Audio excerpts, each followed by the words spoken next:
Muy buenas noches. Con gusto me presento. Mi nombre es José Mario Hernández López. Soy estudiante de la Universidad Virtual del Estado de Guanajuato. Mi matrícula es 2103-1603. El reto que voy a presentar es el reto 2, la jurisprudencia. El módulo que estoy cursando es Juicio de Amparo 1. Mi asesora se llama Sofía Pérez Fuentes Sacramento. Maestra, le envío un cordial saludo.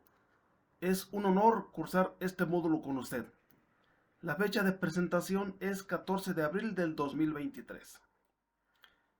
El reto lo voy a presentar en introducción, desarrollo y conclusión. Como introducción, voy a definir qué es la jurisprudencia y qué es el juicio de amparo. Posteriormente, en el desarrollo, voy a analizar 3 estudios de casos de jurisprudencia y con base en ello daré contestación a las 5 preguntas que se plantean. Para finalizar con el reto haré una conclusión. Empiezo. Introducción. ¿Qué es la jurisprudencia?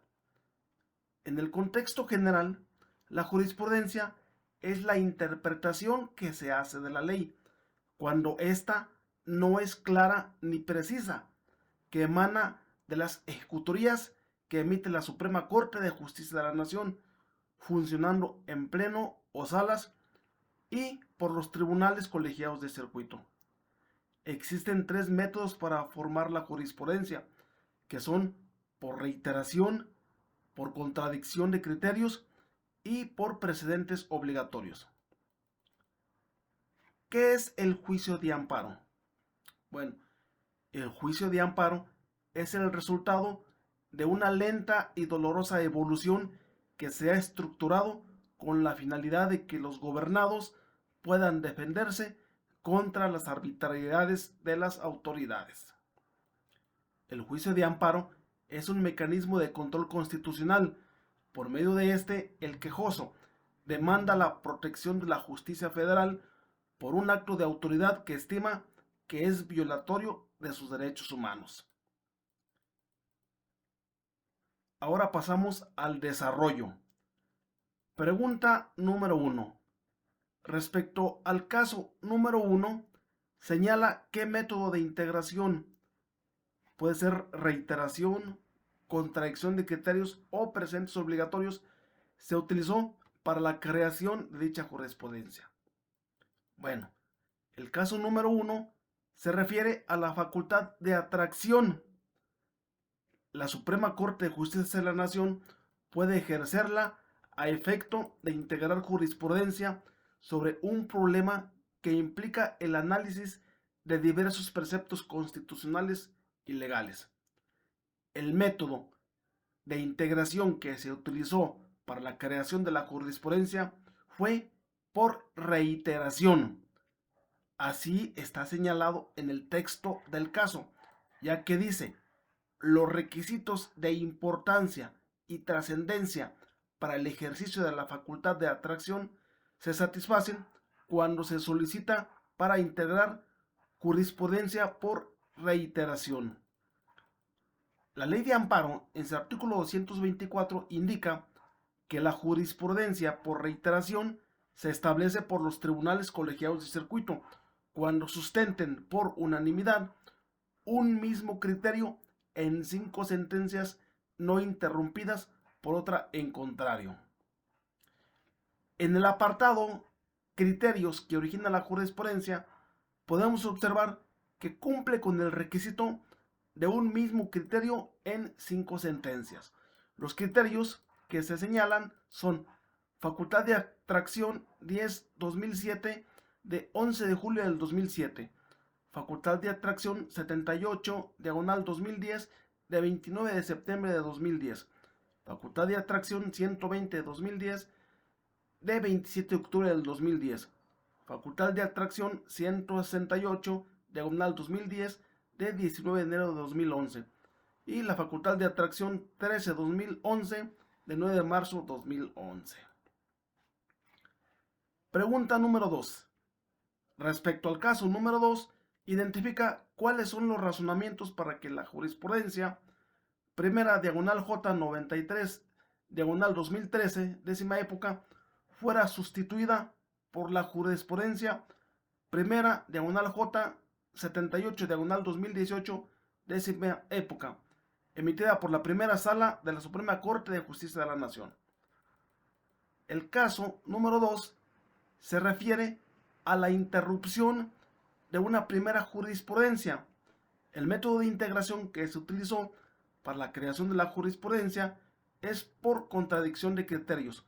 Por lo siguiente, en un primer criterio, la jurisprudencia primera diagonal J 93 2013 se interpretó que el investigado, en caso de no comparecer, podrá ser aprehendido.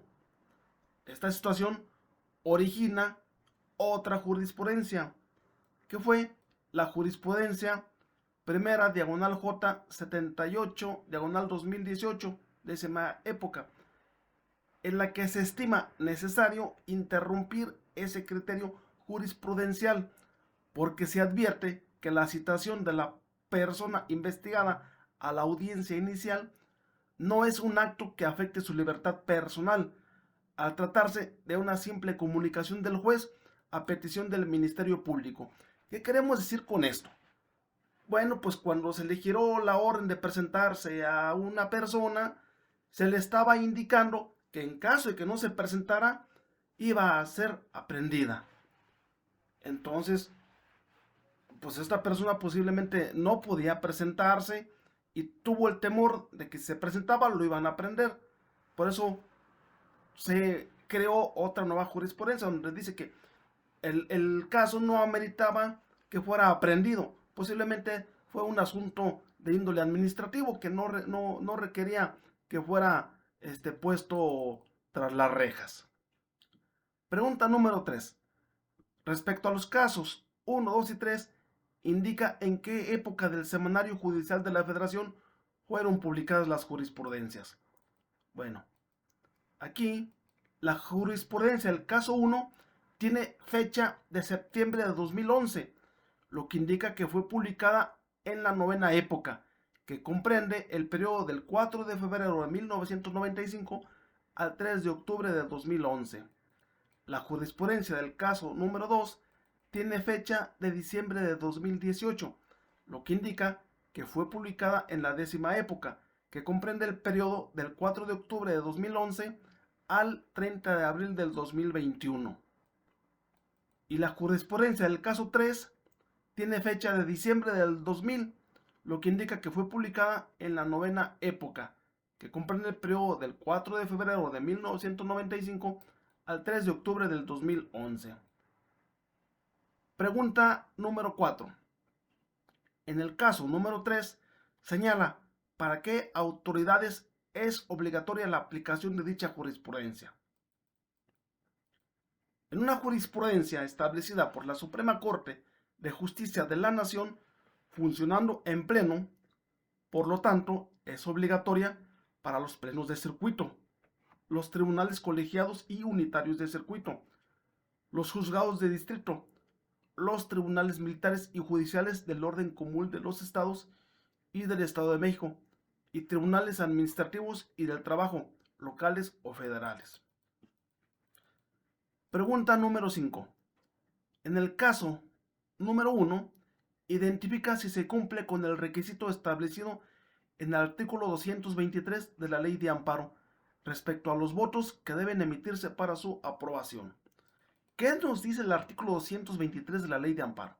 Bueno, establece que las decisiones contenidas en las sentencias que dicten las salas de la Suprema Corte de Justicia de la Nación constituyen precedentes obligatorios para todas las autoridades jurisdiccionales de la Federación y de las entidades federativas, cuando sean tomadas por mayoría de 4 votos.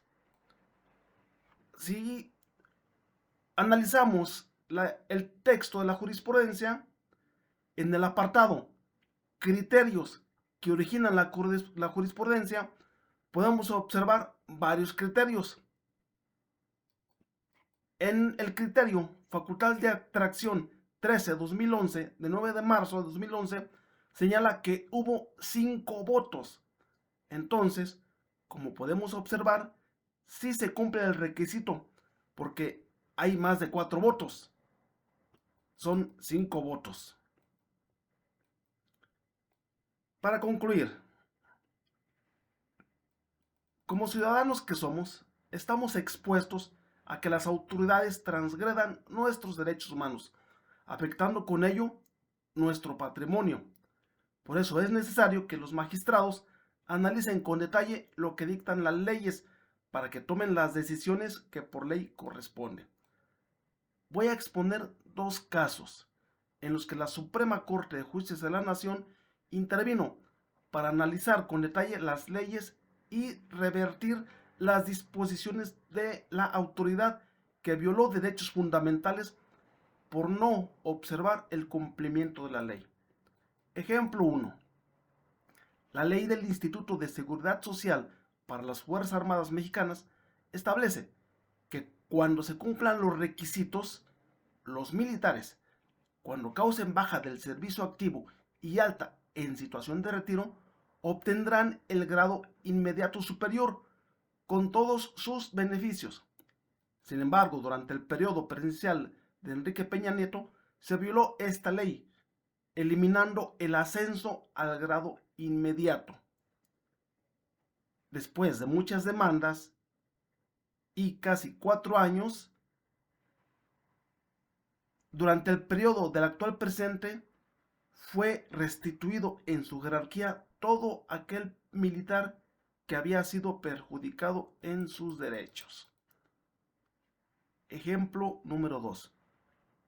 La Ley Federal de Armas de Fuego y Explosivos establece que los militares que tengan la jerarquía de oficial, jefe o general están autorizados a portar su arma de fuego, aún vistiendo de civil.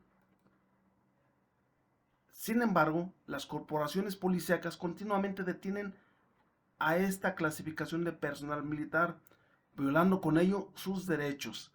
Ante esta situación, la Suprema Corte de Justicia de la Nación analizó lo contenido en la ley y elaboró la jurisprudencia, por lo que el personal militar que se encontraba sujeto a proceso para portar armas quedara absuelto.